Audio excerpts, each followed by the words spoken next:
কলকাতায় আবাসিক হোটেলে আগুনে নিহত ৭ বাংলাদেশির মরদেহ পরিবারের কাছে হস্তান্তর, দেশে পৌঁছাতে পারে আজ।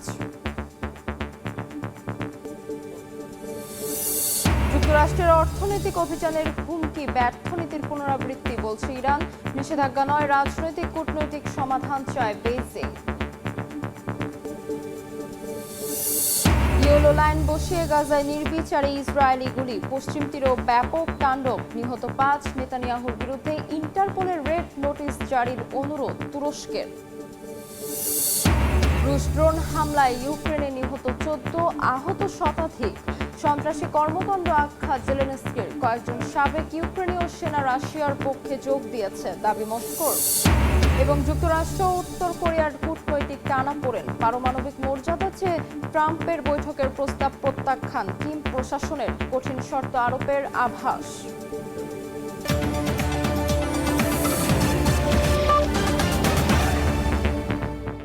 আন্তর্জাতিক সময়ের সঙ্গে আছে আমি তাজমিলা খান। ভারতের কলকাতার মির্জা গালিব স্ট্রিটের অগ্নিকাণ্ডে নিহত ৭ বাংলাদেশের মরদেহ অবশেষে বুঝে পেলেন স্বজনরা। দিনভর থানা, উপ হাইকমিশন আর মর্গে দৌড়ঝাঁপ শেষে মিলেছে মরদেহ ফেরানোর আনুষ্ঠানিক ছাড়পত্র। তবে কাগজপত্রের জটিলতায় শুক্রবার রাতে মরদেহ সীমান্তে নেওয়া সম্ভব হয়নি, রাখা হয়েছে কলকাতার পিস হ্যাভেনে। বিস্তারিত জানাচ্ছেন সুব্রত আচার্য, ছবি তুলেছেন বিশ্বজিৎ দাস। মির্জা গালিব স্ট্রিটের শিখাইন লজে অগ্নিকাণ্ডে নিহত ৭ বাংলাদেশির মরদেহ দেশে ফেরাতে শুক্রবার দিনভর চলে নানা আনুষ্ঠানিকতা। কলকাতার বাংলাদেশ উপহাইকমিশন থেকে দেয়া হয় প্রত্যাবর্ষণপত্র, তবে রাত হয়ে যাওয়ায় এদিন আর সীমান্তে নেওয়া সম্ভব হয়নি। মরদেহ হস্তান্তর ঘিরে শুক্রবার সকাল থেকেই কলকাতার উপহাইকমিশনে ছিল তৎপরতা। ভারতীয় প্রশাসনের কাগজপত্র সময় মতো না আসায় তৈরি হয় অনিশ্চয়তাও। পরে ডেপুটি হাইকমিশনার জানান, অগ্নিকাণ্ডের তদন্তে গঠিত এসআইটি বিষয়টি দেখছে। অপেক্ষা করছি থানা থেকে জিডিটা ইস্যু করার জন্য।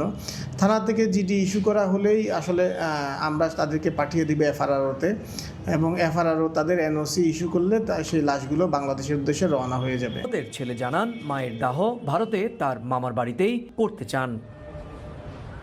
১৯ আগস্টের অগ্নিকাণ্ডে নিহত হন কুষ্টিয়ার সাংবাদিক দেবাশিস দত্তের স্ত্রী, পুত্র, শ্বশুর সহ একই পরিবারের ৪ জন। প্রাণ হারান সাভারের আহমেদ বাবু এবং সাতক্ষীরার SM আলিমুজ্জামান ও রেপতি সরকারও। নিহতদের মরদেহ সরকারি খরচে দেশে ফেরানোর কথা জানিয়েছে বাংলাদেশ পররাষ্ট্র মন্ত্রণালয়। সুব্রত আচার্য, সময় সংবাদ, কলকাতা।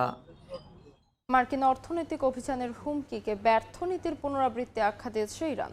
দেশটির পররাষ্ট্রমন্ত্রী আব্বাস আরাকচি বলছেন, ৫ মাস আগে আত্মসমর্পণের দাবি করেও ব্যর্থ হয়েছে ওয়াশিংটন। এই ইস্যুতে তেহরানের পাশে দাঁড়িয়েছে বেইজিং। নিষেধাজ্ঞা নয়, সংকটের রাজনৈতিক ও কূটনৈতিক সমাধান চায় চীন। এদিকে হরমুজ প্রণালীর ওপর যুক্তরাষ্ট্রের পূর্ণ নিয়ন্ত্রণ রয়েছে বলে আবারও দাবি করেছে মার্কিন প্রেসিডেন্ট ডোনাল্ড ট্রাম্প। জাহাজ চলাচল নিরাপদ রাখতে মিত্রদের সঙ্গে সমন্বয় করছে ন্যাটো। বিশ্বের অন্যতম গুরুত্বপূর্ণ জ্বালানি পরিবহন পথ হরমুজ প্রণালী ঘিরে ইরান যুক্তরাষ্ট্র উত্তেজনা থামছেই না। শুক্রবার মার্কিন প্রেসিডেন্ট ডোনাল্ড ট্রাম্প দাবি করেন, প্রণালীর ওপর পূর্ণ নিয়ন্ত্রণ রয়েছে যুক্তরাষ্ট্রের। একই সঙ্গে ইরান এখনও সঠিক চুক্তি করতে প্রস্তুত নয় বলেও মন্তব্য করেন তিনি।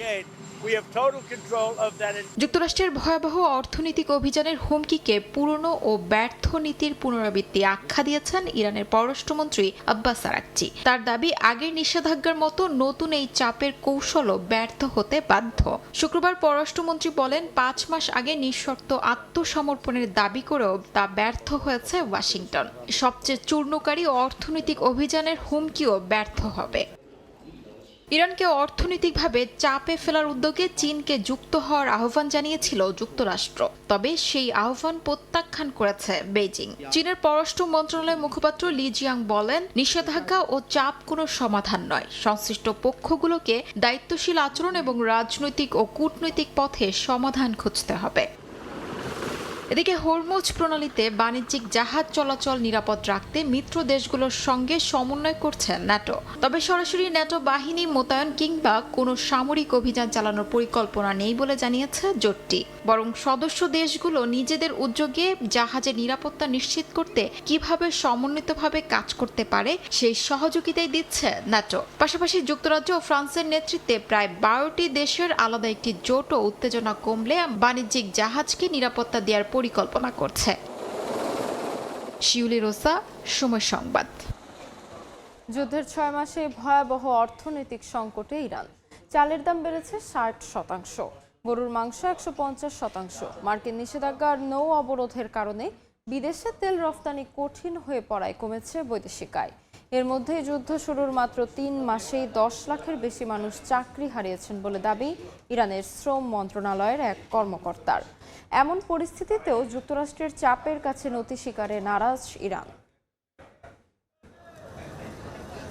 ইরানের রাজধানী তেহরানের গ্র্যান্ড বাজারে মানুষের ভিড়। কম দামে নিত্যপণ্য কেনার আশায় বাজারে ছুটছেন ক্রেতারা, কিন্তু যুদ্ধের ধাক্কায় সেখানেও নেই স্বস্তি। মুদি দোকানে চালের দাম বেড়েছে প্রায় 60%, আর গরুর মাংসের দাম বেড়েছে 150%। নির্দিষ্ট বেতনে চলা পরিবারগুলোর জন্য খাবার, ওষুধ সহ প্রয়োজনীয় পণ্য কেনায় এখন কঠিন হয়ে পড়েছে। যুদ্ধের আগের তুলনায় ওষুধের দাম অনেক বেড়ে গেছে। নিত্য প্রয়োজনীয় সব পণ্যেরই দাম অনেক বেড়েছে। কখনো কখনো এক সপ্তাহের ব্যবধানেই দাম বেড়ে যায়। আমাদের মতো যারা নির্দিষ্ট বেতনে জীবনযাপন করি তাদের জন্য বিষয়টি দিন দিন খুব কঠিন হয়ে পড়ছে।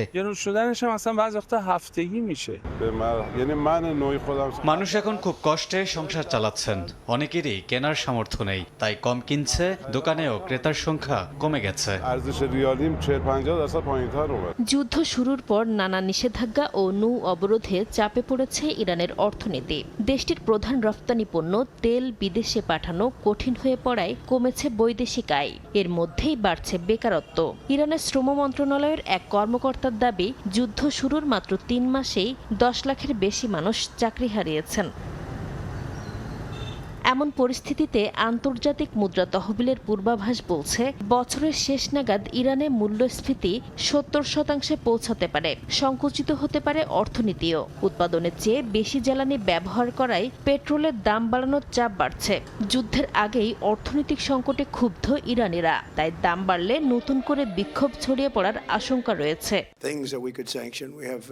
অর্থনৈতিক চাপ বাড়াতে আরও কঠোর নিষেধাজ্ঞার হুমকি দিয়েছেন মার্কিন প্রেসিডেন্ট ডোনাল্ড ট্রাম্প। ইরানের সঙ্গে ব্যবসা চালানো দেশ ও কোম্পানিগুলোর বিরুদ্ধেও ব্যবস্থা নেওয়ার কথা জানিয়েছেন তিনি। এরই মধ্যে তেহরানের সঙ্গে বাণিজ্য স্থগিত করেছে সংযুক্ত আরব আমিরাত। তবে দীর্ঘদিনের নিষেধাজ্ঞার অভিজ্ঞতায় বিকল্প বাণিজ্য পথ ও ছায়া নৌবহর ব্যবহার করে টিকে থাকার কৌশল গড়ে তুলেছে তেহরান। এদিকে অর্থনৈতিক সংকট সমাধানে ইরানের প্রেসিডেন্ট মাসুদ পেজেশকিয়ান আলোচনার মাধ্যমে যুদ্ধ অবসানের পক্ষে থাকলেও দেশটির রেভলিউশনারি গার্ড বাহিনী শত্রুপক্ষের যেকোনো হামলার জবাব দিতে কঠোর অবস্থান নিয়েছে। হরমুজ প্রণালীতে নিয়ন্ত্রণ, যুদ্ধের ক্ষতিপূরণ সহ যুক্তরাষ্ট্রের কাছ থেকে আরও বড় ছাড় চায় তারা। ফলে অর্থনৈতিক চাপ যতই বাড়ুক, যুদ্ধ শেষ করতে তেহরান কতটা ছাড় দেবে তা নিয়ে অনিশ্চয়তা থেকেই যাচ্ছে। নাসরিন রুমি, সময় সংবাদ। ইউক্রেনের মধ্যাঞ্চলীয় শহর ক্রিভি রিহে ভয়াবহ ড্রোন হামলা চালিয়েছে রাশিয়া। নিহত হয়েছেন অন্তত 14 জন, আহত হয়েছেন 120 জনেরও বেশি। শপিং সেন্টার লক্ষ্য করে হামলার অভিযোগ এনেছে কিয়েভ। এই হামলাকে সন্ত্রাসী কর্মকাণ্ড আখ্যা দিয়েছেন ইউক্রেনের প্রেসিডেন্ট জেলেনস্কি। তবে মস্কোর দাবি, ইউক্রেনের সামরিক সক্ষমতাকে লক্ষ্য করে হামলা চালিয়েছে রুশ বাহিনী। এদিকে কিছু ইউক্রেনীয় সাবেক সেনা রাশিয়ার পক্ষে যোগ দিয়েছে বলে দাবি করেছে মস্কো। একের পর এক ড্রোনের আঘাতে তছনছ ইউক্রেনীয় মধ্যাঞ্চলীয় শহর ক্রিভি রিহে। শিশুসহ প্রাণ গেছে বেশ কয়েকজনের, আহত হয়েছেন শতাধিক মানুষ। এই হামলার সন্ত্রাসী কর্মকাণ্ড ছাড়া আর কিছুই নয় এমন মন্তব্য করে ইউক্রেনের প্রেসিডেন্ট জেলেনস্কি দাবি করেন, প্রথম হামলার আধ ঘন্টার পর দ্বিতীয় ড্রোন আঘাত হানে, যাতে উদ্ধার কর্মীদের লক্ষ্যবস্তু বানানো যায়। এ সময় রাশিয়াকে জবাবদিহিতার আওতায় আনতে আন্তর্জাতিক সম্প্রদায়ের প্রতি আহ্বান জানান জেলেনস্কি। মস্কোর দাবি বেসামরিক স্থাপনা নয়, ইউক্রেনের সামরিক সক্ষমতাকেই লক্ষ্য করে হামলা চালিয়েছে রুশ বাহিনী। রাশিয়ার প্রতিরক্ষা মন্ত্রণালয় জানিয়েছে কিয়েভের শিল্প স্থাপনায় হামলা চালানো হয়েছে, যেখানে ফ্লামিঙ্গো ক্রুজ ক্ষেপণাস্ত্র তৈরি করা হচ্ছিল। পাশাপাশি ড্রোন উৎপাদন ও সংরক্ষণ কেন্দ্র, গোলাবারুদ গুদাম ও লজিস্টিক কেন্দ্র হামলা করা হয়েছে। এর আগে কিয়েভের রাতভর রুশ হামলার পর ধ্বংসস্তূপ সরানো ও ক্ষতিগ্রস্ত ভবন মেরামতের যুদ্ধে নেমেছেন বাসিন্দা ও স্বেচ্ছাসেবীরা। বিদ্যুৎ ও গ্যাস সরবরাহ ব্যাহত হওয়ায় চরম দুর্ভোগে দিন কাটছে অনেকের। সাম্প্রতিক মাসগুলোতে কিয়েভে ব্যালিস্টিক ক্ষেপণাস্ত্র হামলা বাড়িয়েছে রাশিয়া। আর মার্কিন তৈরি প্যাট্রিয়ট আকাশ প্রতিরক্ষা ব্যবস্থার ঘাটতির কারণে এসব হামলা ঠেকানো ইউক্রেনের জন্য কঠিন হয়ে পড়ছে। যুদ্ধের মাঠে শুধু ক্ষেপণাস্ত্র আর ড্রোনের লড়াই নয়, পাল্টাচ্ছে যোদ্ধাদের অবস্থানও। এমন দাবি করে রাশিয়া বলছে ইউক্রেনীয় বাহিনী ছেড়ে রাশিয়ার পক্ষে যোগ দিয়েছেন কিছু সাবেক সেনা। আগস্টের শুরুতে ইউক্রেনীয় নাগরিকদের নিয়ে ইউক্রেনীয় ভলান্টিয়ার ব্রিগেড গঠনের ঘোষণা দেয় রাশিয়া। মস্কোর দাবি এই ব্রিগেডে গোয়েন্দা ইউনিট, এফপিবি ড্রোন হামলার দল ও বেসামরিকদের সরিয়ে নেয়ার বিশেষ ইউনিট রয়েছে। শিউলি রোজা, সময় সংবাদ। গাজায় ইয়েলো লাইন স্থাপন করে নির্বিচারে গুলি করছে ইসরায়েলি সেনারা। হলুদ রেখা অতিক্রমের অজুহাতে নৃশংসতার সাফাই গাইছে তারা। অধিকৃত পশ্চিম তীরে ব্যাপক তাণ্ডব চালিয়ে যাচ্ছে ইসরায়েলি অবৈধ বসতি স্থাপনাকারীরা। ফিলিস্তিনিদের বাড়িঘর, গাড়িতে হামলা করছে তারা। শুক্রবার গাজা ও পশ্চিম তীরে অন্তত 5 জনকে হত্যা করেছে ইসরায়েলিরা। এদিকে বেনিয়ামিন নেতানিয়াহুর বিরুদ্ধে ইন্টারপোলের রেড নোটিশ জারির অনুরোধ জানিয়েছে তুরস্ক। গাজাকে ধ্বংসস্তূপ বানিয়েও থামছে না ইসরায়েল। প্রতিদিনই নৃশংসতা চালিয়ে যাচ্ছে নেতানিয়াহুর সেনারা। তথাকথিত ইয়েলো লাইন স্থাপন করে ফিলিস্তিনিদের ফাঁদে ফেলছে তারা। হলুদ রেখা অতিক্রমের অজুহাতে গুলি ছুড়ছে ইসরায়েলি বাহিনী। প্রতিদিনই প্রাণ যাচ্ছে বেসামরিক নাগরিকদের। অধিকৃত পশ্চিম তীরের কুশরা এলাকায় 1 সপ্তাহের বেশি সময় ধরে ফিলিস্তিনিদের কয়েকটি বাড়ি ঘিরে রেখেছে ইসরায়েলি বসতি স্থাপনকারীরা। হেব্রন ও মারাল্লা এলাকাতে ফিলিস্তিনিদের বাড়ি গাড়িতে হামলায় হতাহত হয়েছেন বেশ কয়েকজন। জেনিনে অভিযান জোরদার করেছে ইসরায়েলি বাহিনী। গ্রেফতার করা হয়েছে বেশ কয়েকজনকে। পশ্চিম তীরে বিভিন্ন স্থানে নতুন করে ছড়িয়ে পড়ছে উত্তেজনা। গাজায় ওয়ার্ল্ড সেন্ট্রাল কিচেনের ত্রাণবাহী গাড়িবহরে হামলার ঘটনায় ফৌজদারি তদন্ত করতে অস্বীকৃতি জানিয়েছে ইসরায়েল। এর তীব্র নিন্দা জানিয়েছে অস্ট্রেলিয়া, কানাডা ও যুক্তরাজ্য। যৌথ বিবৃতিতে সিদ্ধান্তটিকে লজ্জাজনক আখ্যা দিয়ে 3 দেশ বলছে 2024 সালের ওই হামলায় নিহত 7 ত্রাণকর্মীর পরিবার ন্যায় বিচার ও জবাবদিহিতার অধিকার রাখে। এদিকে গাজামুখী গ্লোবাল ফ্রিডম ফ্লোটিলা মামলায় ইসরায়েলি প্রধানমন্ত্রী বেনিয়ামিন নেতানিয়াহুর বিরুদ্ধে ইন্টারপোলের রেড নোটিশ জারির অনুরোধ জানিয়েছে তুরস্ক। আন্তর্জাতিক জলসীমায় গাজায় মানবিক সহায়তা নিয়ে যাওয়া বেসামরিক নাগরিকদের ওপর সশস্ত্র হস্তক্ষেপের অভিযোগে মামলায় মানবতা বিরোধী অপরাধ, নির্যাতন, ইচ্ছাকৃতভাবে আহত করা, স্বাধীনতা হরণ, সম্পদ নষ্ট সহ গুরুতর অভিযোগ আনা হয়েছে। গাজায় সংগঠিত অপরাধ ধামাচাপা দেয়া কিংবা দায়ীদের দায়মুক্ত দেয়া যাবে না বলেও সতর্ক করেছে আঙ্কারা। শিউলি রোজা, সময় সংবাদ। আন্তর্জাতিক সময় আরও থাকছে। যুক্তরাষ্ট্রের আলাস্কায় চার্টার বিমান বিধ্বস্ত, যাত্রী ও পাইলট সহ 8 জনের প্রাণহানি। উড্ডয়নের পর অবতরণের প্রস্তুতির সময় দুর্ঘটনা।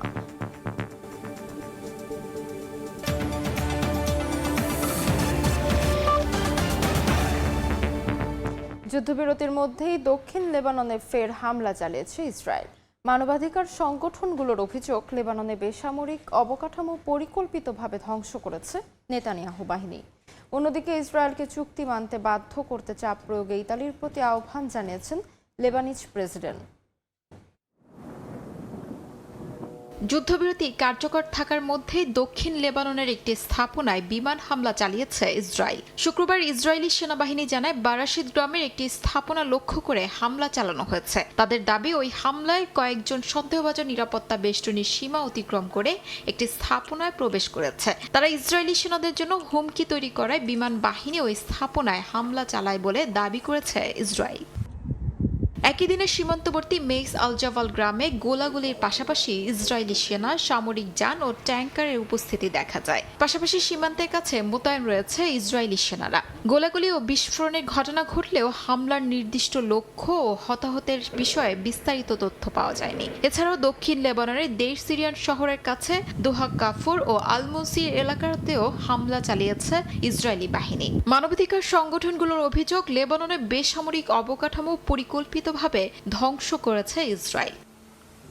লেবাননে ইসরায়েলের চলমান হামলা ও আগ্রাসন নিয়ে ইতালির প্রধানমন্ত্রী জর্জিয়া মেলোনির সঙ্গে আলোচনা করেছেন দেশটির প্রেসিডেন্ট জোসেফ ফাউন। লেবাননের প্রেসিডেন্টের কার্যালয় জানিয়েছে, বৈঠকে ইসরায়েলকে ওয়াশিংটনে অনুষ্ঠিত লেবানন, যুক্তরাষ্ট্র, ইসরায়েল দ্বিপক্ষীয় আলোচনায় হওয়া কাঠামোগত চুক্তি বাস্তবায়নে বাধ্য করতে চাপ প্রয়োগের প্রয়োজনীয়তা নিয়ে আলোচনা হয়। দ্বিপক্ষীয় আলোচনার আয়োজন করায় ইতালির প্রধানমন্ত্রীকে ধন্যবাদ জানান আউন। পাশাপাশি দক্ষিণ লেবাননের নিরাপত্তা ও স্থিতিশীলতা জোরদারে ইতালির ভূমিকার প্রশংসাও করেন তিনি।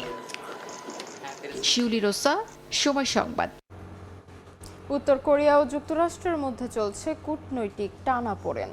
কিম জং উনের সঙ্গে ট্রাম্প বৈঠকে আগ্রহ প্রকাশ করলেও পিয়ংইয়ং জানিয়েছে, যুক্তরাষ্ট্রের নীতি পরিবর্তন ও উত্তর কোরিয়ার পারমাণবিক মর্যাদা স্বীকার না করা পর্যন্ত আলোচনা সম্ভব নয়। বিশ্লেষকদের মত, উত্তর কোরিয়া বৈঠকে বসলেও আরোপ করতে পারে কঠিন সব শর্ত, যা মেনে নেওয়া কঠিন হবে মার্কিন প্রেসিডেন্টের জন্য।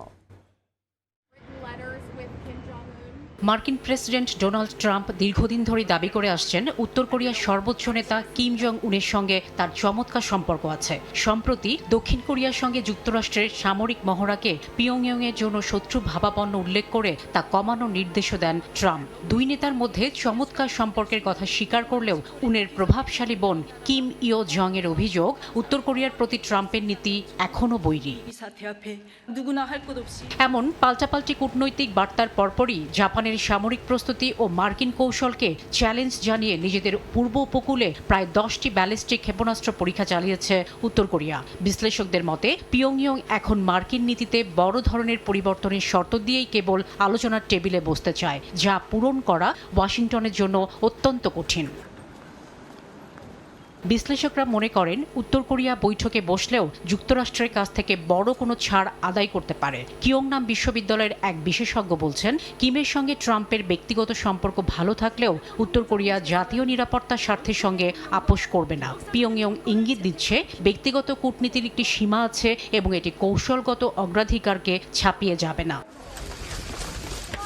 মার্কিন প্রেসিডেন্ট কোনো পূর্বশর্ত ছাড়াই সম্প্রতি উত্তর কোরিয়ার সঙ্গে বৈঠকের আগ্রহ প্রকাশ করেন, যা এ বছরের শেষের দিকে হতে পারে বলে ধারণা করা হচ্ছে। ট্রাম্প তখন শেনজেনে হতে যাওয়া এশিয়া প্যাসিফিক ইকোনমিক কোঅপারেশন শীর্ষ সম্মেলনে যোগ দিতে পারেন। এর আগে 2018 এবং 2019 সালে কিম জং উনের সঙ্গে ধারাবাহিক বৈঠক করেছিলেন ট্রাম্প। শাফিনা সুলতানা, সময় সংবাদ। কঙ্গোয় ইবোলা আক্রান্ত হয়ে মৃতের সংখ্যা 2,500 ছাড়িয়েছে। গত 20 দিনেই প্রাণ গেছে 1200-র বেশি মানুষের, শনাক্ত হয়েছে 5,200-রও বেশি। African centre for disease and prevention বলছে, প্রকৃত আক্রান্তের সংখ্যা 15,000-এর বেশি। এমন পরিস্থিতিতে সংক্রমণ নিয়ন্ত্রণে 70,000 পরীক্ষামূলক ডোজ এরভেভো টিকা পাঠাচ্ছে বিশ্ব স্বাস্থ্য সংস্থা।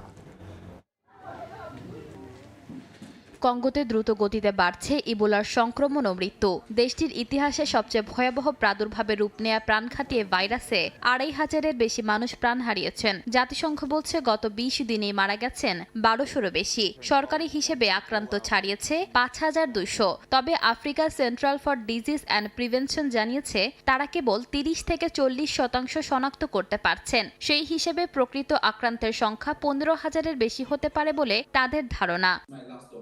এমন পরিস্থিতিতে সংক্রমণ ঠেকাতে জরুরি ভিত্তিতে তৎপরতা বাড়াচ্ছে আন্তর্জাতিক সংস্থাগুলো। কঙ্গোতে 70,000 ডোজ এরভেভো টিকা দেওয়ার সিদ্ধান্ত নিয়েছে বিশ্ব স্বাস্থ্য সংস্থা। এর মধ্যে 50,000 ডোজ দেওয়া হবে সম্মুখ সারির কর্মী ও স্বাস্থ্যকর্মীদের, আর 20,000 ডোজ ব্যবহার করা হবে পরীক্ষামূলক টিকাদানে। কারণ এবারের প্রাদুর্ভাবের জন্য দায়ী বান্দিবুগীয় ভাইরাসের বিরুদ্ধে এরভেভো টিকা কার্যকর কিনা তা এখনও নিশ্চিত নয়, তাই পরীক্ষার মাধ্যমেই সেটি যাচাই করা হবে। এরভেভো টিকা বান্দিবুগীয় ভাইরাসের জন্য এখনও অনুমোদিত নয়, তাই এটি কার্যকর প্রমাণিত হলে ভবিষ্যতে এই ভাইরাস প্রতিরোধে ব্যবহারের সুযোগ তৈরি হবে বলে আশা বিশ্ব স্বাস্থ্য সংস্থার। এদিকে টিকা পাঠানো ও টিকাদান কার্যক্রমে সহায়তা করতে আন্তর্জাতিক টিকা জোট গাভি দিচ্ছে $1,30,00,000।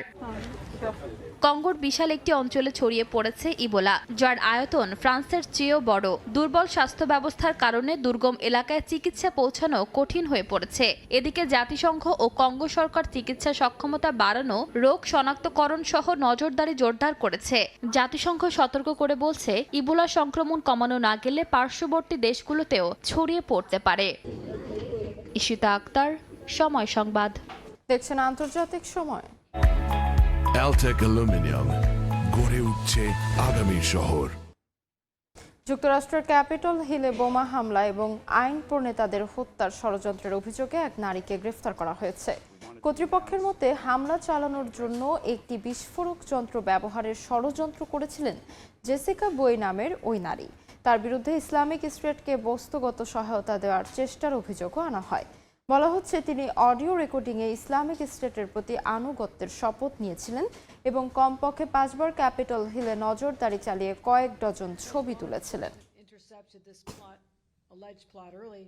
যুক্তরাষ্ট্রে গরুর মাংসের দাম কমাতে 90 দিনের চুক্তিতে শুল্ক কোটা ছাড়াই সর্বোচ্চ 3 লাখ টন আমদানির অনুমতি দিচ্ছেন প্রেসিডেন্ট ডোনাল্ড ট্রাম্প। স্থানীয় সময় শুক্রবার নিজ সামাজিক মাধ্যম ট্রুথ সোশ্যালে দেওয়া এক পোস্টে ট্রাম্প জানান, এই আমদানিতে প্রচলিত শুল্ক কোটা প্রভাবিত হবে না। আমদানি করা মাংস বর্তমান বাজার দরের চেয়ে 25% কম দামে বিক্রির প্রতিশ্রুতি দিয়েছে বলেও দাবি করেন তিনি। তবে কোন কোন দেশ থেকে মাংস আসবে তা কারা কম দামে নিশ্চয়তা দিয়েছে তা জানায়নি মার্কিন প্রেসিডেন্ট। পোস্টে ট্রাম্প আরও জানান, এই চুক্তির ফলে মার্কিন ভোক্তাদের জন্য মাংসের দাম কমবে এবং একই সঙ্গে যুক্তরাষ্ট্রের নিজস্ব গরুর পালও আবার বাড়ার সুযোগ পাবে। যুক্তরাষ্ট্র থেকে বিতাড়িত প্রায় 2300 মেক্সিকানকে এবছর গুয়েতামালায় পাঠানো হয়েছে। পরে তাদের নিজ দেশে ফেরত পাঠাচ্ছে গুয়েতামালা। গুয়েতামালাতে প্রেসিডেন্ট বার্নার্দো আরেভালো জানিয়েছেন, যুক্তরাষ্ট্র থেকে গুয়েতামালার নাগরিকদের ফিরিয়ে আনার ফ্লাইটেই এসব মেক্সিকান নাগরিককে আনা হচ্ছে। গুয়েতামালায় পৌঁছানোর 24 ঘন্টার মধ্যেই তাদের মেক্সিকোতে পাঠানো হয়। এ পরিবহন ব্যয় মেক্সিকো বা যুক্তরাষ্ট্র বহন করছে বলেও জানান তিনি। তবে যুক্তরাষ্ট্রের এই প্রতিক্রিয়ায় বিরোধিতা করেছে মেক্সিকো। দেশটির পররাষ্ট্র মন্ত্রণালয় জানিয়েছে, গুয়াতেমালা সহ মধ্য আমেরিকার বিভিন্ন দেশে পাঠানো মেক্সিকান নাগরিকদের ফিরিয়ে আনতে কাজ করছে তারা। তবে এভাবে কতজনকে পাঠানো হয়েছে বা এতে কত খরচ হয়েছে এই বিষয়ে বিস্তারিত জানায়নি মেক্সিকো। আন্তর্জাতিক সময় আরও থাকছে। ভারতের গুজরাটে ভেজাল মদ পানে 8 জনের মৃত্যু, অসুস্থ হয়ে হাসপাতালে আরও 25, পানকারী শনাক্ত 61, জড়িত সন্দেহে গ্রেফতার অন্তত 4। প্রধানমন্ত্রী তারেক রহমানের ভারত সফর নিয়ে বিবৃতি দেওয়ার মাত্র 1 ঘন্টার মাথায় প্রত্যাহার করে নিয়েছে দেশটির রাষ্ট্রপতি ভবন। দুপুরে দেওয়া বিজ্ঞপ্তিটিতে জানানো হয়েছিল, বাংলাদেশের প্রধানমন্ত্রীর আনুষ্ঠানিক অভ্যর্থনার প্রস্তুতি ও মহড়ার কারণে নিয়মিত চেঞ্জ অফ গার্ড অনুষ্ঠান স্থগিত রাখা হচ্ছে। তবে দুই দেশের পক্ষ থেকে সফরসূচি আনুষ্ঠানিকভাবে নিশ্চিত না হওয়ায় তড়িঘড়ি করে আগের দেওয়া বিজ্ঞপ্তিটি বাতিল বলে ঘোষণা করা হয়। তবে চূড়ান্ত ঘোষণার আগেই বিজ্ঞপ্তি প্রকাশের পর উদ্ভূত পরিস্থিতি সামাল দিতেই এই বিবৃতি প্রত্যাহার হবে বলে মনে করা হচ্ছে। ভারতের সাম্প্রতিক ছাত্র বিক্ষোভের সময় গুলির ঘটনায় স্বরাষ্ট্রমন্ত্রীকে লেখা চিঠির উত্তর না পেয়ে থানায় হাজির হলেন বিরোধী দলীয় নেতা রাহুল গান্ধী। এ সময় তার সঙ্গে আহত এক ব্যক্তিও ছিলেন। রাহুল জানান, এই ঘটনায় মামলা না নেওয়া পর্যন্ত সেখান থেকে তিনি নড়বেন না। তবে এফআইআর নিতে অস্বীকৃতি জানিয়েছে পুলিশ। ভারতে ছাত্র বিক্ষোভে গুলি চালানোর নির্দেশকারীকে খুঁজতে মরিয়া রাহুল গান্ধী। ছড়া গুলিতে আহত এক ব্যক্তিকে সঙ্গে নিয়ে থানায় যান কংগ্রেসের এই নেতা। ওই ঘটনায় তিনি মামলা করতে চাইলেও অভিযোগ নিতে অস্বীকৃতি জানিয়েছে পুলিশ। পুলিশ বলছে, ছাত্র বিক্ষোভের সময় পুলিশ ও আধা সামরিক বাহিনীর অতিরিক্ত এবং অসামঞ্জস্যপূর্ণ বল প্রয়োগের অভিযোগ খতিয়ে দেখতে সুপ্রিম কোর্ট একটি উচ্চ ক্ষমতা সম্পন্ন বিশেষজ্ঞ কমিটি গঠন করেছে। এদিকে ভুক্তভোগী ও তার মায়ের সঙ্গে পুলিশ স্টেশনের বাইরে একটি চেয়ারে রাহুলের বসে থাকার ছবি এক্সে পোস্ট করেছে কংগ্রেস। এতে বলা হয় রাহুল গান্ধী ছাত্রদের পাশে আছেন। 20 জুলাই সংসদ অভিমুখে মিছিলের সময় পুলিশের গুলির পর রাহুল গান্ধী কেন্দ্রীয় স্বরাষ্ট্রমন্ত্রী অমিত শাহকে চিঠি লিখে ছাত্রদের উপর বর্বর হামলার কারণ ও ব্যাখ্যা জানতে চান। সম্প্রতি শিক্ষা ব্যবস্থায় দুর্নীতি, প্রশ্নপত্র ফাঁস, বেকারত্ব এবং সরকারি চাকরি নিয়োগে অনিয়মের বিরুদ্ধে রাস্তায় নেমে আসে ভারতের ছাত্র সমাজ। জেনজিদের নিয়ে গড়া সংগঠন ককরোচ জনতা পার্টির সদস্যদের নেতৃত্বে আন্দোলন আরও বেগবান হয়। পরে তা দিল্লি, ঝাড়খণ্ড, বিহার ও পশ্চিমবঙ্গের বিভিন্ন শিক্ষা প্রতিষ্ঠানেও ছড়িয়ে পড়ে। শাফিনা সুলতানা, সময় সংবাদ। ভারতের একটি বেসরকারি স্কুলে শিক্ষকের মারধরে 6 বছর বয়সী শিক্ষার্থীর মৃত্যুর অভিযোগ উঠেছে। বৃহস্পতিবার দক্ষিণাঞ্চলের বিশাখাপত্তনম শহরে এই ঘটনা ঘটে। এ সময় শিক্ষার্থী তার বাড়ির কাজ শিক্ষককে দেখাতে গেলে হয় ঘটনার সূত্রপাত। সামাজিক মাধ্যমে ছড়িয়ে পড়া সিসিটিভি ফুটেজে দেখা যায় শিক্ষক প্রথমে শিশুটিকে বকাঝকা করেন, পরে তার পোশাক খুলে মারধর করেন। এক পর্যায়ে শ্রেণীকক্ষেই শিশুটি লুটিয়ে পড়ে। তবে শিশুটির মৃত্যুর সঠিক কারণ ময়না তদন্তের প্রতিবেদন পাওয়ার পর নিশ্চিত হওয়া যাবে বলে জানিয়েছেন কর্মকর্তারা। সময় হাসপাতালে চিকিৎসা শেষে আবারও কারাগারে পাঠানো হলো পাকিস্তানের সাবেক প্রধানমন্ত্রী ইমরান খানকে। ছাড়পত্র দিয়ে চিকিৎসকরা জানান শারীরিকভাবে সুস্থ আছেন ইমরান। কারাগারে থেকে রাজনৈতিক লড়াই চালিয়ে যাচ্ছেন এই পিটিআই নেতা। এদিকে দেশটির সেনাপ্রধান আসিম মুনির চাইলে 24 ঘন্টার মধ্যেই ইমরান খানকে মুক্তি দেওয়া সম্ভব বলে দাবি করেছেন পিটিআই নেতা জুলফিকার বুখারী। স্বাস্থ্য নিয়ে আদালতের নির্দেশে হাসপাতালে নেওয়া হলেও মাত্র কয়েক ঘন্টার মেডিকেল পরীক্ষার পর আবারও কারাগারে নেওয়া হয়েছে পাকিস্তানের সাবেক প্রধানমন্ত্রী ইমরান খানকে। চিকিৎসকদের বিশেষ দল পরীক্ষা নিরীক্ষা শেষে তাকে মেডিকেলি ফিট ঘোষণা করে। চোখের বিশেষজ্ঞ, হৃদরোগ বিশেষজ্ঞ সহ একাধিক চিকিৎসক ছিলেন এই দলে। এরপর স্থানীয় সময় শুক্রবার ভোরে তাকে ফের কারাগারে নেওয়া হয়। স্বাস্থ্য নিয়ে উদ্বেগের পর মঙ্গলবার ইমরান খানকে 48 ঘন্টার মধ্যে হাসপাতালে নিয়ে পূর্ণাঙ্গ পরীক্ষা নিরীক্ষার নির্দেশ দিয়েছিলেন পাকিস্তানের সুপ্রিম কোর্ট। একই সঙ্গে পরিবারের সদস্যদের সঙ্গে দেখা করার সুযোগের কথাও বলা হয়।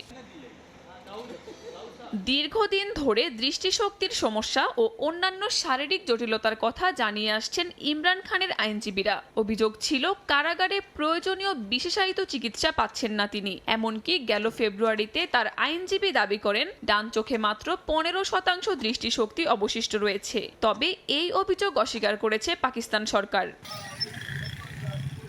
ইমরান খানকে হাসপাতালে নেয়ার পর নিরাপত্তার চাদরে ঢেকে ফেলা হয় পুরো এলাকা। শিফা ইন্টারন্যাশনাল হাসপাতালের আশপাশে বসানো হয় ব্যারিকেড, মোতায়েন করা হয় বিপুল সংখ্যক পুলিশ ও সাজোয়া যান। হাসপাতালের সামনে সমর্থকদের জমায়েত না করার নির্দেশ দেন আদালত। এদিকে পিটিআই এর মুখপাত্র জুলফিকার বুখারী দাবি করেছেন পাকিস্তানের সেনাপ্রধান আসিম মুনির চাইলে 24 ঘন্টার মধ্যেই ইমরান খান সহ সব রাজবন্দীকে মুক্তি দেওয়া সম্ভব। কাকুলি আখতার, সময় সংবাদ। ভয়াবহ দাবানলে বিপর্যস্ত ইউরোপ। নর্থ মেসিডোনিয়ায় 22টি সক্রিয় দাবানলে পুড়ছে বসতি। এদিকে স্পেনে 4800 হেক্টর বনাঞ্চল পুড়ে ছাই হয়ে গেছে।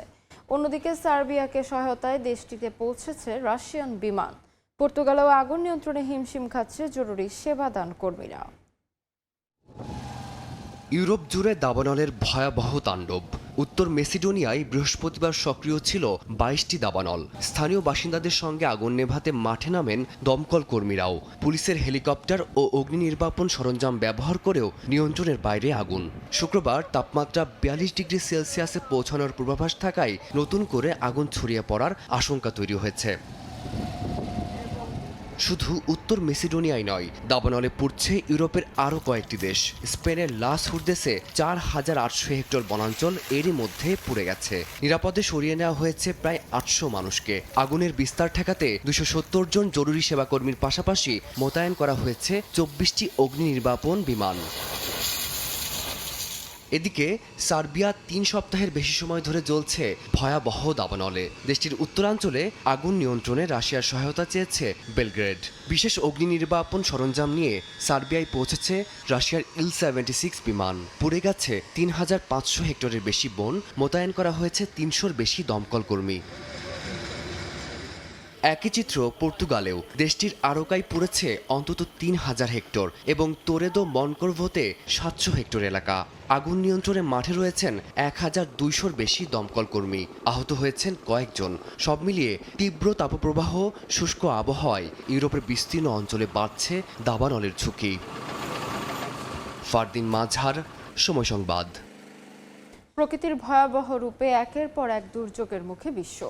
৩ দিনের টানা বৃষ্টিতে থাইল্যান্ডের ৯টি প্রদেশে ভয়াবহ বন্যা দেখা দিয়েছে। অন্যদিকে ভারতের আসামে পরিস্থিতি মোকাবেলায় প্রধানমন্ত্রী নরেন্দ্র মোদীর কাছে ১০,০০০ কোটি রুপির সহায়তা চেয়েছে কংগ্রেস সভাপতি গৌরব গর্গে। এদিকে পেরুতে ভয়াবহ ভূমিধসে মহাসড়কের ১০ কিলোমিটার রাস্তা বন্ধ হয়ে আটকে আছে যানবাহন। আর ভারী বৃষ্টিতে ইতালি ও যুক্তরাষ্ট্র দেখা দিয়েছে বন্যার শঙ্কা।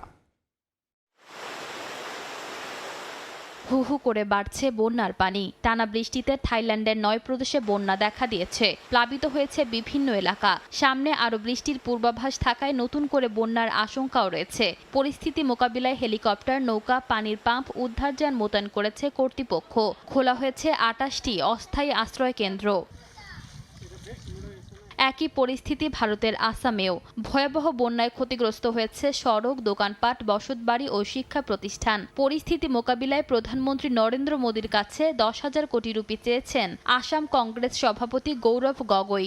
এরই মধ্যে ৩৭৯ কোটি ৩৫ লাখ রুপি সহায়তা দিয়েছে কেন্দ্রীয় সরকার। তবে ক্ষয়ক্ষতির তুলনায় তা যথেষ্ট নয় বলে দাবি গগৈয়ের।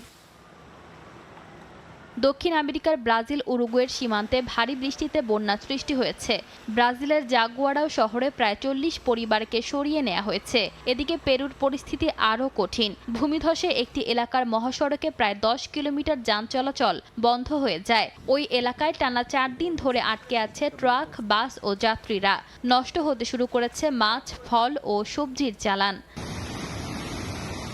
ইতালির উত্তরাঞ্চলীয় লোম্বার্ডিয়া অঞ্চলে বন্যার আশঙ্কায় অরেঞ্জ অ্যালার্ট জারি করা হয়েছে। এদিকে যুক্তরাষ্ট্রের নিউ ইয়র্কে ভারী বৃষ্টিতে জারি করা হয়েছে আকস্মিক বন্যার সতর্কতা। সাবওয়ে স্টেশনে পানি ঢোকার পাশাপাশি রাস্তাঘাটেও তৈরি হয়েছে জলাবদ্ধতা। ঈশিতা আক্তার, সময় সংবাদ। আন্তর্জাতিক সময়। যুক্তরাষ্ট্রের আলাস্কা অঙ্গরাজ্যের পশ্চিমাঞ্চলে চার্টার্ড উড়োজাহাজ বিধ্বস্ত হয়ে ৮ জন নিহত হয়েছেন। স্থানীয় সময় বৃহস্পতিবার একটি দুর্গম রাডার ঘাঁটিতে এই ঘটনা ঘটে। আলাস্কান কমান্ড জানিয়েছে এটি বেসামরিক ঠিকাদারের মাধ্যমে পরিচালিত একটি ফ্লাইট এবং এতে ২ পাইলট ও ৬ যাত্রী ছিলেন। অ্যাঙ্করেজ থেকে উড্ডয়নের পর অবতরণের প্রস্তুতির সময় দুর্ঘটনাটি ঘটে। উদ্ধারকারী দল নিশ্চিত করেন যাত্রীদের কেউই বেঁচে নেই। অ্যাঙ্করেজ থেকে প্রায় ৭২৫ কিলোমিটার পশ্চিমে অবস্থিত কেপ নিউথাম দুর্গম এই এলাকাটি গুরুত্বপূর্ণ সামরিক রাডার স্থাপনার জন্য পরিচিত। দুর্ঘটনার কারণ জানতে তদন্ত শুরু হয়েছে। ভারতের গুজরাটের ভাবনগরে ভেজাল মদ পান করে প্রাণ গেছে অন্তত ৮ জনের। এ ঘটনায় অসুস্থ হয়ে হাসপাতালে চিকিৎসা নিচ্ছেন আরও ২৫ জন। স্থানীয় কর্তৃপক্ষ জানায় এখন পর্যন্ত ভেজাল মদ পানকারী ৬১ জনকে শনাক্ত করা হয়েছে। অসুস্থদের কয়েকজনের মধ্যে বমি ও ঝাপসা দৃষ্টি সহ বিভিন্ন উপসর্গ দেখা দেয়। এরই মধ্যে মদের নমুনা পরীক্ষার জন্য পাঠানো হয়েছে। এ ঘটনায় জড়িত সন্দেহে অন্তত ৪ জনকে গ্রেফতার করেছে পুলিশ। ভারতে অবৈধভাবে তৈরি মদ পান করে মৃত্যুর ঘটনা নতুন নয়। বিশেষ করে কম দামে পাওয়া এসব বিষাক্ত মদে প্রায়ই প্রাণহানির ঘটনা ঘটে। সুইজারল্যান্ডের পর্যটন শহর থুসিসে একটি রেস্তোরাঁ ও আবাসিক ভবনে ভয়াবহ অগ্নিকাণ্ডে অন্তত ৫ জন নিখোঁজ হয়েছেন। এ ঘটনায় দগ্ধ হয়েছেন আরও ৮ জন। তাদের মধ্যে ২ জনের অবস্থা আশঙ্কাজনক বলে জানিয়েছে কর্তৃপক্ষ। স্থানীয় সময় বৃহস্পতিবার মধ্যরাতের পর আগুন লাগে। খবর পেয়ে প্রায় ১০০ দমকল কর্মী আগুন নিয়ন্ত্রণে কাজ শুরু করে। ভবনটি থেকে ১৪ জনকে জীবিত উদ্ধার করা হয়েছে। এরই মধ্যে আগুন লাগার কারণ জানতে তদন্ত শুরু করেছে স্থানীয় প্রশাসন। আন্তর্জাতিক সময়। সুইডেনের মধ্যাঞ্চলীয় ফাগারোস্তা শহরের একটি স্কুলে তলোয়ার হাতে হামলার ঘটনা ঘটেছে। এই ঘটনায় আহত হয়েছেন বেশ কয়েকজন। শুক্রবার এক বিবৃতিতে স্থানীয় কর্তৃপক্ষ জানায় ব্রিনেল স্কুলন নামের ওই স্কুলটিতে তলোয়ার নিয়ে ঢুকে পড়ে ছুরি দিয়ে এলোপাতাড়ি হামলা চালায়। খবর পেয়ে ঘটনাস্থলে এসে স্কুলটি ঘিরে ফেলে পুলিশ। আশেপাশের অন্যান্য স্কুলও সাময়িকভাবে লকডাউন করা হয়। পরে সন্দেহভাজনকে আটক করে নিরাপত্তা বাহিনী। স্কুলটিতে ১৬ থেকে ২০ বছর বয়সী প্রায় ৪৫০ শিক্ষার্থী পড়াশোনা করে। হামলার কারণ জানতে তদন্ত শুরু করেছে কর্তৃপক্ষ। সুইডেনের প্রধানমন্ত্রী উলফ ক্রিস্টারসন ঘটনাটিকে গুরুতর বলে আখ্যা দিয়েছেন। নাইজেরিয়ার সোকাতো রাজ্যে নৌকাডুবির ঘটনায় মৃতের সংখ্যা বেড়ে দাঁড়িয়েছে 52 জনে। বৃহস্পতিবার রাজ্যটির গোরাও শহরের কাছে জলপথ পার হওয়ার সময় ঘটে এ দুর্ঘটনা। স্থানীয়দের দাবি নৌকাটিতে 70 জনের বেশি যাত্রী ছিলেন। অতিরিক্ত যাত্রী বোঝায় নৌকাটি উল্টে গেলে ঘটে প্রাণহানির ঘটনা। উদ্ধারকারী জানিয়েছেন শিশুসহ 52 জনের মরদেহ উদ্ধার করা হয়েছে। নিহত শিশুদের বেশিরভাগের বয়স 10 থেকে 15 বছরের মধ্যে। এই ঘটনায় 16 জনকে জীবিত উদ্ধার করা হলেও এখনও অনেকে নিখোঁজ রয়েছেন।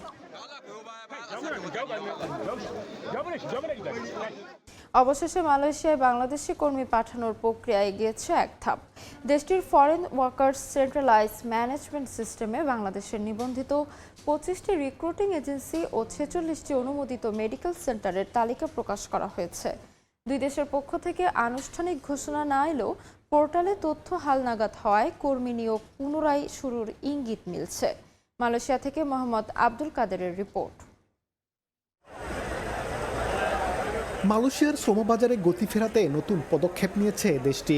কেন্দ্রীয় ব্যবস্থাপনা পোর্টাল FWCMS এ যুক্ত করা হয়েছে বাংলাদেশের অনুমোদিত 25টি রিক্রুটিং এজেন্সির নাম। একই সঙ্গে ঢাকা, চট্টগ্রাম ও সিলেট বিভাগের 46টি মেডিকেল সেন্টারকে দেয়া হয়েছে প্রাথমিক অনুমোদন।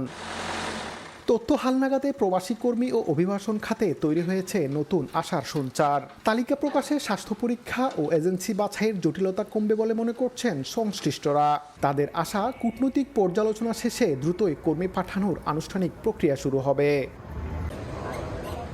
সম্প্রতি বাংলাদেশের প্রধানমন্ত্রী তারেক রহমানের মালয়েশিয়া সফরে বন্ধ শ্রমবাজার খোলার সম্ভাবনা জোরালো হয়ে ওঠে। তবে নতুন করে কর্মী পাঠানোর প্রক্রিয়া নিয়ে এখনও আসেনি কোনো আনুষ্ঠানিক সিদ্ধান্ত। অপেক্ষা তাই চূড়ান্ত ঘোষণার। 2024 সালের 1 জুন বন্ধ হয়ে যায় মালয়েশিয়ার শ্রমবাজার। প্রক্রিয়া শেষ করেও প্রবেশ করতে পারেননি প্রায় 17,000 বাংলাদেশি। পরে তাদের মধ্যে 8,000 জনকে পুনরায় নিয়োগের সিদ্ধান্ত হলেও এখনও প্রায় 5,000 কর্মী মালয়েশিয়া যাওয়ার অপেক্ষায়। মোহাম্মদ আব্দুল কাদের, সময় সংবাদ, কুয়ালালামপুর, মালয়েশিয়া। আন্তর্জাতিক সময়ের শীর্ষ সংবাদগুলো জানিয়ে দিচ্ছি আরেকবার। কলকাতায় আবাসিক হোটেলে আগুনে নিহত 7 বাংলাদেশির মরদেহ পরিবারের কাছে হস্তান্তর, দেশে পৌঁছাতে পারে আজ।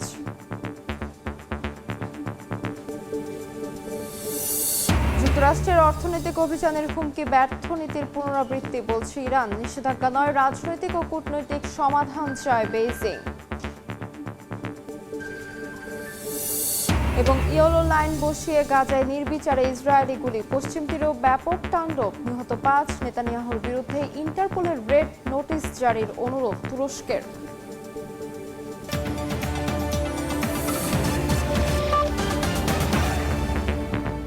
এই ছিল আন্তর্জাতিক সময়। সকাল 10টার সময় সংবাদ নিয়ে আসছে কিছুক্ষণ পর। সঙ্গে থাকুন সময়ের।